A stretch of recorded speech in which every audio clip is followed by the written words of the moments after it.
నమస్తే మిత్రులారా, నేను జర్నలిస్ట్ రమేష్ని. కాంగ్రెస్ పార్టీలో కొందరు ఎమ్మెల్యేలు ఉన్నారట. అసలు యాక్చువల్గా చూడాలంటే వాళ్ళ ఎమ్మెల్యే కాదని ఇప్పటిదాకా నాకు కొంచెం డౌటే ఉంది. ఈయన వెనకాల ఉన్న ఈయన వరంగల్ పశ్చిమ నియోజకవర్గానికి ఎమ్మెల్యేనట. మరి ఈయన ఎమ్మెల్యే ఏందో విచిత్రం అనిపించింది నాకైతే. ఈయన ఎమ్మెల్యేనట, నాకు కూడా తెలియదు ఇప్పటి వరకు. ఎందుకంటే కాంగ్రెస్ పార్టీ గెలిచిందే దిక్కు. వాళ్ళు బయటకు వచ్చి మాట్లాడిన విషయమే లేదు. వాళ్ళ మొహాలు కూడా ఎక్కడ చూపెట్టుకునే కార్యక్రమాలు లేదు. ఎన్నో కష్టాలు వచ్చినాయి రాష్ట్రానికి, నానా రకాల కష్టాలు వచ్చినాయి. యూరియా విషయంలో ఈ రాష్ట్రం సమస్యల పరంగా ఎన్నో సమస్యలు, వాటి గురించి బయటకు వచ్చి మాట్లాడలేదు వీళ్ళు ఇప్పటి వరకు గుర్తుపెట్టుకోండి. రాహుల్ గాంధీని ఏమైనా చాలు వీళ్ళ మనోభావాలు దెబ్బతింటాయట.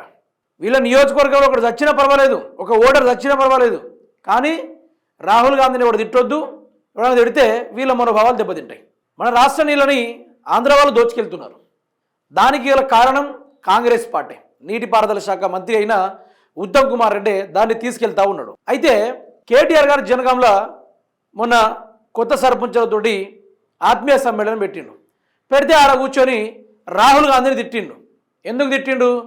నాయని రాజేందర్ రెడ్డి గారు, నీకు సిగ్గు శరం ఉంటే ఇది కొంచెం వినాలి, మీరు వినాలి. మీరు ఎమ్మెల్యేనో ఏందో నాకు తెలియదు, కానీ మీరైతే వినాలి.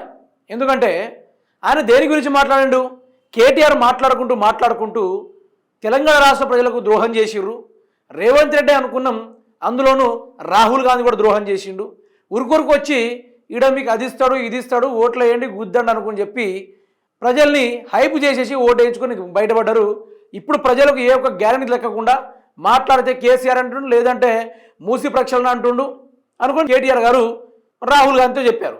దీని తగ్గట్టుగా నువ్వేం చెప్పాలి? అరే భయ్, మేము కొత్తగా సంసారం ఏర్పాటు చేసుకున్నాం, మేము కొత్తగా సాగుతున్నాం, మేము అమర్చుకుంటున్నామని చెప్పుకోవాలి. లేదంటే మాకు చేత కాలేదు, ఈ 2 సంవత్సరాలుగా మేము ఏం పీకి కట్టలు కట్టలేదు, మా వల్ల అయితే లేదు, మా శాతం అయితే లేదు, బీఆర్ఎస్ ప్రభుత్వంలో ఉన్న వార్డు మెంబర్లంతా మొగోళ్ళం కూడా మేము కాదు, అదైనా చెప్పి రావాలి. అదైనా చెప్పాలి కదా. అవన్నీ చెప్పకుండా కేటీఆర్ని దూషించుడు. ఆ వరంగల్ ప్రజలు నీకు దేనికోసం ఓటేశారు? తిని అరవగా ఓటేశారా? ఆ హన్మకొండ వరంగల్ ప్రజలు దేనికోసం ఓటేశారు? వాళ్ళు ఓటేస్తే నువ్వు చేసింది ఏంది? చరిత్ర గురించి మాట్లాడుతూ ఉండు. అయితే వీళ్ళు ఏమనంటే వీళ్ళకి బుద్ధి రాదు. 24/7 కేసీఆర్ని తిట్టుడు, కేసీఆర్ని కేటీఆర్ని వీళ్ళు అనడు తప్ప వీళ్ళకు ఏది కూడా శాతం కాదు. వీళ్ళకు ఒక న్యూ ఇన్వెస్ట్మెంట్ ముచ్చట కానీ, లేకుంటే తెలంగాణ జిఎస్డిపి గురించి కానీ, లేకుంటే తెలంగాణ పర్ క్యాపిటా ఇన్కమ్ గురించి కానీ, లేకుంటే రైతుల యొక్క సమస్యలు కానీ, ప్రజలకు అందించాల్సిన పథకాల గురించి కానీ మాట్లాడడానికి వీళ్ళకు దమ్ము లేదు. కానీ ఏం మాట్లాడిండో ఒక్కసారి వినుకునే ప్రయత్నం చేద్దాం. ఈయన చరిత్ర ఏందో ఒక్కసారి ఇది మాట్లాడుకున్నా తెలుపుకునే ప్రయత్నం చేద్దాం. ఇక కుటుంబ బహిష్కరణ జరుగుతుంది కావచ్చు, చూడబోతే వాళ్ళ చెల్లో దిక్కు ఏం మాట్లాడుతుంది. ఒక మహిళ అయ్యే ఉండి దీనికి ఏం కట్టలు కట్టినాడు ఒక ఈయనను రాహుల్ గాంధీ గారిని పట్టుకొని ఆ కుటుంబానికి మీరు తెలంగాణ ఇయ్యగానే ఇంటికి పోయి కాళ్ళు పట్టుకున్న మీరు ఇలా హౌలాన్ని మాట్లాడుతుంటే మరి ఈ మూర్ఖులని ఏమనాలో అర్థం కావట్లేదు. కానీ ఒక్కటైతే చెప్పగలుగుతారు, మీ భాష తీరు తెలంగాణ వచ్చినప్పటి నుండి అతి చిల్లరగాల తీరుగా మీ కుటుంబం ఈ మాటలు మాట్లాడటం రాబోయే రోజులలో వరంగల్ కనుక వస్తే బిడ్డని అనుకుంటాను. చెప్పులతోడు కొట్టి పంపించకపోతాడు. నా పేరు చెప్పులతోడు కొట్టిస్తా నిన్ను. రాహుల్ గాంధీ కుటుంబం గురించి ఏమి తెలుసు అని చెప్పి నువ్వు మాట్లాడుతున్నావు. నువ్వు ఎక్కడున్నావు? నువ్వు తెలంగాణ ఉద్యమంలో ఎక్కడున్నావు? నువ్వు అప్పుడు అధికారులను అట్టదిచ్చినావు. ఇప్పటికీ ఆ క్లిప్పింగ్లు చూస్తున్నావు. లంచాగొడక ఒక ఐఏఎస్ ఆఫీసర్, ఐపీఎస్ ఆఫీసర్. ఏం బతుకురా మీది? మారాలిగా బుద్ధి, సిగ్గు, శరం, లంచ ఇంకా రావట్లేదు. అందుకు ఇంతమంది ఇది చేసినా కానీ నోటికి ఏది వస్తే అది మాట్లాడటమేనా? సంస్కారం, సభ్యత లేదు. మేము అన్నీ కూడా బ్రోకర్లు. ఎంత పచ్చిగా మాట్లాడుతున్నాడంటే ఒక ఎమ్మెల్యేనా లేకుంటే వీధి రౌడీనా బజార్ గూండా అన్నట్టుగా మాట్లాడుతూ ఉన్నాడు నాయని రాజేందర్ రెడ్డి గారు. ఈయన ఒక ఎమ్మెల్యే, చదువుకొని అధికారంలోకి వచ్చిన ఒక ఎమ్మెల్యే. మరి చదువుకున్నాడో చదువు లేదో ఈ కాంగ్రెస్ పార్టీ వాళ్ళకి అసలు నాలెడ్జ్ ఉందో లేదో కానీ ఏం మాట్లాడుతున్నారో వాళ్ళకి అర్థం కావట్లేదు. ఎంత పచ్చిగా మాట్లాడుతున్నారో చూసారా? ఒక మహిళ అయి ఉండి ఏం పీకి కట్టలు కట్టారు మీరు అనుకుంటే ఒక మహిళ అంటది అన్నాడు. సరే, అది చెప్పే బదులు 2 ఏళ్ళ నుంచి మీరేం పీకారు? మరి 2 ఏళ్ళ నుంచి మీరేం పీకారు? మరి అదే వరంగల్లా నాలా సమస్యలు కానీ, ఆ భద్రకాళి టెంపుల్ చెరువు దగ్గర వ్యవహారాలే కానీ, లేకుంటే అది కొత్తగా ఏదో ల్యాండ్ కబ్జా పరంగా కానీ ఇవన్నీ జరుగుతూ ఉన్నాయి. మరి అక్కడ భద్రకాళి టెంపుల్ దగ్గర పూడిక తీస్తామని కొంత డబ్బును వెచ్చించారు. ఆ డబ్బుని ఎవరు తిన్నారు, ఎవరు బకాసురుల లెక్క దాన్ని మింగారు అనేది అన్నీ మీరు చెప్పాల్సిన అవసరం ఉంది. 2 ఏళ్ళు అదే మీ నియోజకవర్గానికి మీరు పీకిఎం కట్టలు కట్టారనేది అక్కడ వరంగల్ ప్రజలు ప్రశ్నిస్తూ ఉన్నారు.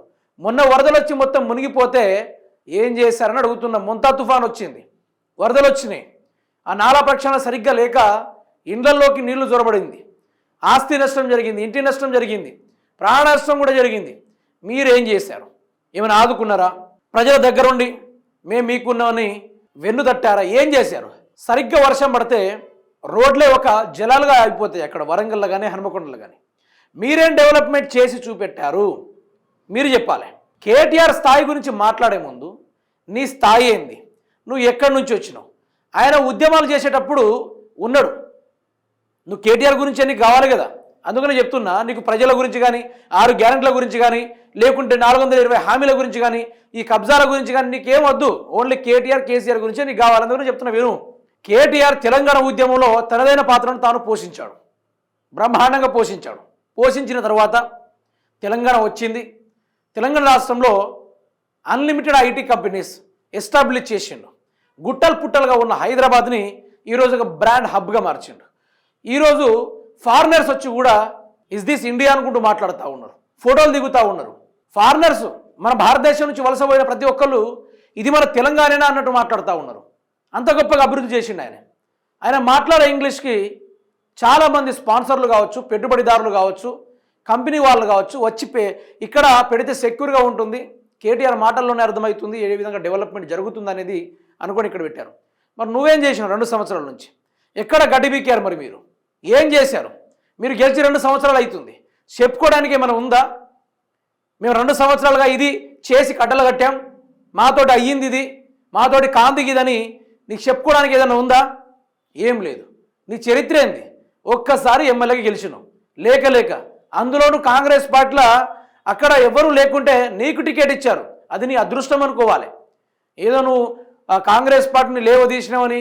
ఈయన గత చరిత్ర చూసుకుంటే ఈయన ఎన్ఎస్యుఐ ఏదో దానికి ఈయన హెడ్గా ఉన్నాడు ఆ కాలంలో 2014-15 మధ్యలో. ఆ తర్వాత ఈయన ఎమ్మెల్యే టికెట్గా అడిగాడట. కానీ కాంగ్రెస్ పార్టీ వారు నిరాకరించి వేరే వాళ్ళకి ఇవ్వడంతో అదే కాంగ్రెస్ పార్టీ కార్యాలయం ముందు ఈయన ధర్నాకు దిగాడు, నిరసన కూడా చేశారు. ఆ తర్వాత అక్కడ కాంగ్రెస్ పార్టీలో ఎటు దిక్కు లేక ఏం చేయలేక ఇక అక్కడ అసలు క్యాండిడేట్ లేని సమయంలో నాయని రాజేందర్ రెడ్డి గారికి టికెట్ ఇచ్చి ఆయన ముందు నిలిపారు. అటిమార్ గుడి దెబ్బల ఆయన గెలిచిండు. ఆయన గెలిచిన పాపానికి మరి ఆ నియోజకవర్గ ప్రజలకు ఏమైనా అభివృద్ధి చేస్తున్నాడు అంటే ఏం లేదు. అప్పుడప్పుడు కేసీఆర్ గురించి, అవసరమైతే కేటీఆర్ గురించి, ఎట్లాగో మనిషి లోకానికి తెలియదు కదా. ఫేమస్ అవ్వాలంటే ఏం చేయాలి? ఓ చిన్నరాయికి సౌండ్ రావాలంటే ఏం చేయాలి? పోయి ఆ కొండ మీదన ఎగరాలి అన్నట్టుగానే యాజ్ ఇట్ ఈస్గా నాయన రాజేందర్ రెడ్డి కేటీఆర్ని తిడితే నేను ఎక్స్పోజ్ అవుతా, అన్ని మీడియాలో నేను హైలైట్ అవుతా. తిడితే హైలైట్ గారు తిట్టి ఈరోజు ఒకడు అధికారంలోకి వచ్చిండు. వచ్చి ఏం చేసిండు? అతనికి అమెజాన్ వెబ్ సిరీస్ అంటే ఏందో తెలియదు, అమెజాన్ వెబ్ సర్వీస్ అంటే ఏందో తెలియదు. అట్లాంటి వాడిని తీసుకొచ్చి ఈరోజు పదవిలో కూర్చోబెడితే ఈరోజు కుక్కబూతులు మాట్లాడు తప్ప చేసింది ఏం లేదు. అట్లాంటి వాడిని ఇక చాలామంది రాష్ట్ర ప్రజలు హౌరాని తిట్టే, పిచ్చోడని తిట్టే, బజార్ రౌడీ అని తిట్టే, గూండాగాలని తిట్టే నానా రకాలుగా సంబోధనలు ఆయనకి ఇచ్చారు.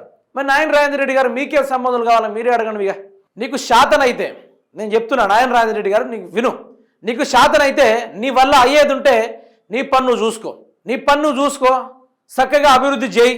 అభివృద్ధి చేసిన తర్వాత బ్రహ్మాండమైన పరిపాలన చేయి. ఇంకో 20 సార్లు గెలువు, ఇంకో 40 సార్లు గెలువు, లేకుంటే నీ ఆయుష్ తీరేంత వరకు గెలుస్తూనే ఉండు. అలాంటి కార్యక్రమాలు చేయి. నీ వల్ల హన్మకొండలో కానీ వరంగల్లో కానీ ఏమైనా డెవలప్మెంట్ అయ్యిందా? అయితే చూపెట్టగలవా?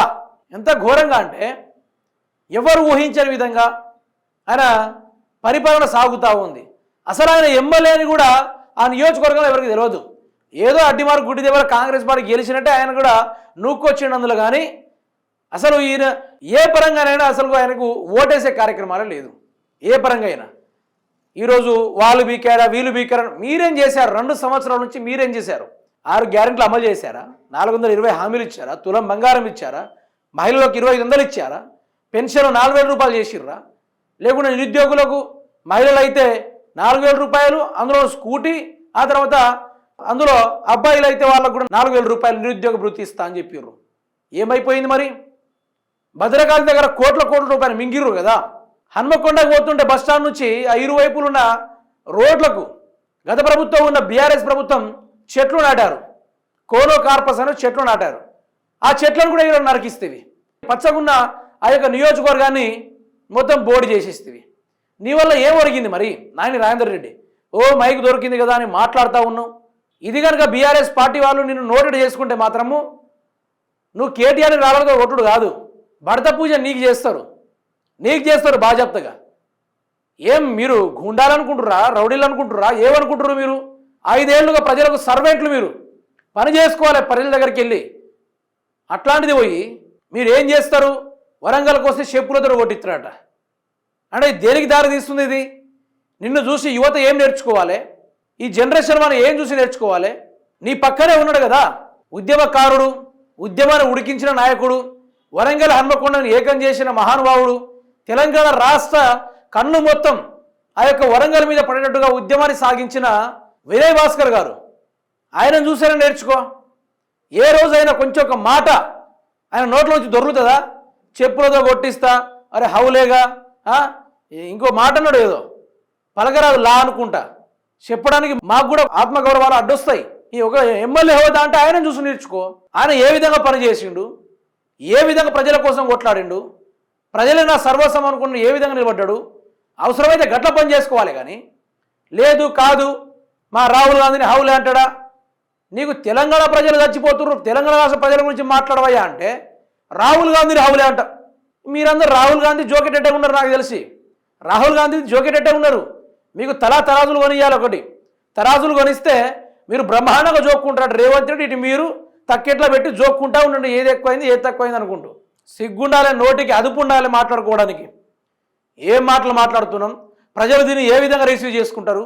మనకి ఎటువంటి రిమార్క్ అవుతుంది ఈ మాట మాట్లాడడం వల్ల?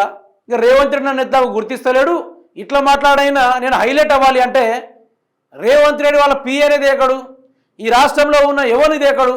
ఆయనకు చంద్రబాబు నాయుడు తప్ప వేరేటోళ్ళ ధ్యాసే ఉండదు. 24 గంటలు చంద్రబాబు నాయుడు భజన చేసుకోవడానికి ఉన్నాడు తప్ప రాష్ట్ర ప్రజల సమస్యలు తీర్చుకోవడానికి కాదు.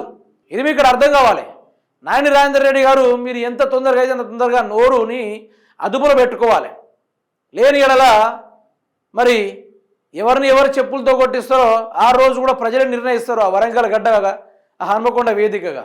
అనవసరమైన నోటితోటి రాద్ధాంతాలు ఎందుకు? ఇవన్నీ ఈ పనికిరాని ఎందుకు? ఇవన్నీ అవసరమా మీకు? కేటీఆర్ గురించి మాట్లాడే స్థాయా? ఆయన ఎన్నిసార్లు గెలిచిండు, ఆయన మినిస్టర్గా చేసిండు, ఎట్లా గౌరవం ఇవ్వాలి? అందుకనే నీకు కాంగ్రెస్ పార్టీ టికెట్ ఇవ్వలేదు. ఇక నీకు ఈ ఒక్కసారి ఇచ్చింది, మళ్ళీ ఇంకోసారి ఇవ్వదేమోనని భయంతో ఇట్లాంటి బూతులు మాట్లాడి హైలైట్ అయిదామని చూస్తున్నాడు. కానీ అనవసరమైన సిక్కులో ఇరుక్కునే వ్యవహారాలు ఇవన్నీ. కేటీఆర్ మనుషులు కనుక నోటు చేసుకుంటే నిన్ను మాత్రం వదలరు. అదే వరంగల్లా బాధ్యతగా ఉరికిస్తారు. నాయని రాజేందర్ రెడ్డి అంటే ఏందో ప్రజలు కూడా చూస్తారు. నువ్వు జస్ట్ పీపుల్ సర్వెంట్వి మాత్రమే. పని చేసుకో, అభివృద్ధి చేసుకో.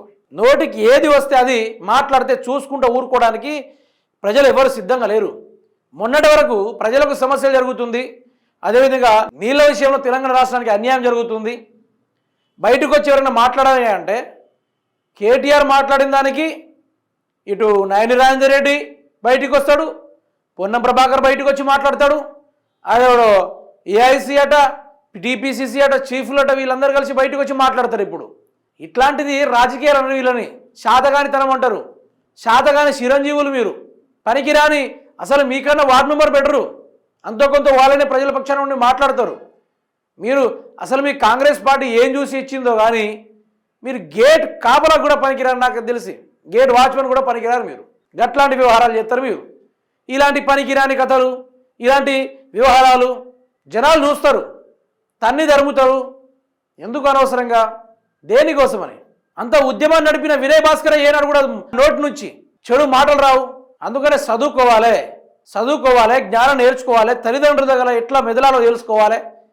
వీళ్ళు నాకు తెలిసి రేవంత్ రెడ్డి కానీ నాయని రాజేందర్ రెడ్డి కానీ కాంగ్రెస్ పార్టీ ఎమ్మెల్యేలు కానీ మంత్రులు కానీ వీళ్ళు చదువుకునే టైంలో రోడ్లు పట్టు తిరిగిళ్ళు. వీళ్ళు నిజంగానే కేటీఆర్ చెప్పినట్టుగా రోడ్లు పట్టుకొని తిరిగిర్రు. తెలంగాణ గురించి పాఠాలు చెప్పేటప్పుడేమో బజార్లు పట్టు తిరిగిరు వీళ్ళు. అందుకని ఇట్లాంటి మాటలు వస్తున్నాయి వీళ్ళకు. ఎంత సిగ్గుచేటు అంటే తెలంగాణ సర్వం రేవంత్ రెడ్డి అమ్మేస్తావు అంటే సిగ్గు లేకుండా మళ్ళీ మా రాహుల్ గాంధీని తిడతావా నువ్వు? తిట్టకపోతే ముద్దు పెట్టుకో అన్న. నిన్ను కూడా తిడతారు. మీరే లెక్కలోకి వస్తారా లేకుంటే లెక్కల్లో ఉన్న మనుషులా మీరు ఏ రోజైతే 6 గ్యారెంటీలు 100 రోజులు అని చెప్పారో ఆనాడే మీరు ఫుగ్గా అయిపోయిర్రు. మీ నియోజకవర్గాల ప్రతి ఒక్క ఎమ్మెల్యేల మీద వాళ్ళ నియోజకవర్గాల్లో ఎంతమంది ఓటర్లు అయితే ఆ పార్టీని ఎన్నుకున్నారో ఆ ఓటర్లందరూ వెళ్ళి పోలీస్ స్టేషన్లో ఫిర్యాదు చేయాలి వీళ్ళపైన. లేకుంటే కోర్టులకు వెళ్ళి వీళ్ళ మీద పిటిషన్ వేయాలి. వీళ్ళ మీద 1,00,000 మంది ఉంటే 1,00,000 మంది ఓటర్లు 2, 3, 4 లక్షలు దాకుండా 4 లక్షల ఓటర్లు వెళ్ళి పిటిషన్ వేయాలి వీళ్ళ మీద. ఇస్తే తప్ప వీళ్ళకి బుద్ధి రాదు. ఇట్లాంటి వాళ్ళు ఈరోజు నానా రకాల మాటలు మాట్లాడుతూ ఉన్నారు. జరా మనిషి లెక్క మాట్లాడు, ఒక ఎమ్మెల్యే లెక్క మాట్లాడు, ఒక చదువుకునేటువంటి లెక్క మాట్లాడు. అంతేగాని ఇట్లాంటి పనికిరాని వ్యవహారాలు చేస్తే చెప్తున్నా ఎవ్వడు చూసుకుంటూ ఊరుకోలేడు. ఎందుకని అధికార దుర్వినియోగం చేస్తున్నారు దేనికోసమని. ఆ మధ్యలో వినయ్ భాస్కర్ గారు ఏదో మాట వరుసకు ఏదో హైవ్ చేద్దామని మాట్లాడండి. జస్ట్ ఏమని దమ్ముంటే మీరు బస్టాండ్కి రండి అనుకుంటూ మాట్లాడితే ఈయన పెద్ద నేను వచ్చినా చూసుకుందామా కొట్టుకుందామా నరుక్కుందామా అనుకుంటూ మాట్లాడుతాను. అడిగిపోయి ఆ కూలిన గోడ చక్కగా డెవలప్ చేయని శాతగాని తనం ఇది.